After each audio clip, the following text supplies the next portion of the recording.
খুঁজতেছে, দয়াল নবীকে খুঁজে পাওয়া যাচ্ছে না। আহলে বায়াত এবং সাহাবা সবাই মিলে দয়াল নবী খুঁজতেছে, দয়াল নবীকে কেউ খুঁজে পায় না।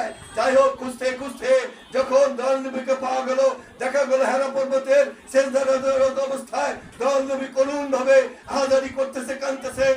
তখন সেই আপনার সাহাবারা, বড় বড় যারা সাহাবা ছিলেন, হযরত আবু বকর, হযরত ওমর, হযরত উসমান, হযরত আলী, তারা গিয়ে হাজির হলেন এবং তারা তাদেরকে কথা ব্যক্ত করলেন, ইয়া রাসূলুল্লাহ, আপনি মাথা উঠান। আবু বকর বলতেছে, আমার যা কিছু অর্জন আপনার চরণে আমি সঁপে দিলাম, আপনার উম্মতের জন্য আমার যা অর্জন আমি সব দিয়ে দিলাম।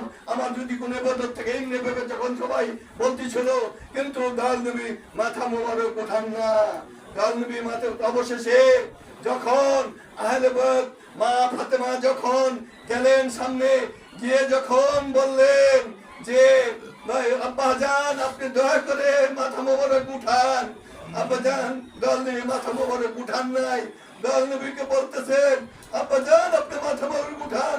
যখন মাথা মোবারক উঠানো হলো তৃতীয়বার বললেন, আব্বাজান, আমি আপনার উম্মতের জন্য, গুনাহগার উম্মতের জন্য আমি আমার হাসান হোসেনকে ইবাদত করলাম, কুরবানি।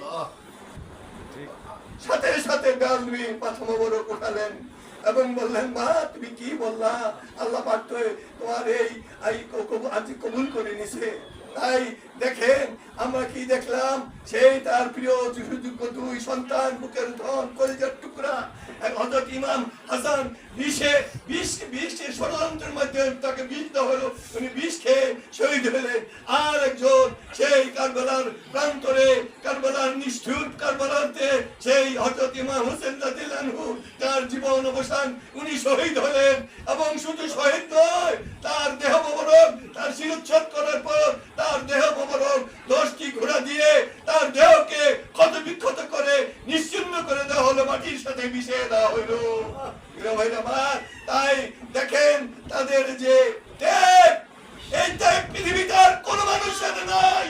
এই আপনার আহলে বায়াতের যে ত্যাগ, তার ইয়ের জন্য, উম্মতের জন্য, দয়াল নবীর উম্মতের জন্য, এই ত্যাগ পৃথিবীতে দ্বিতীয় কোনো তার নিদর্শন কোটি ভাগের এক খুঁজে পাবেন না।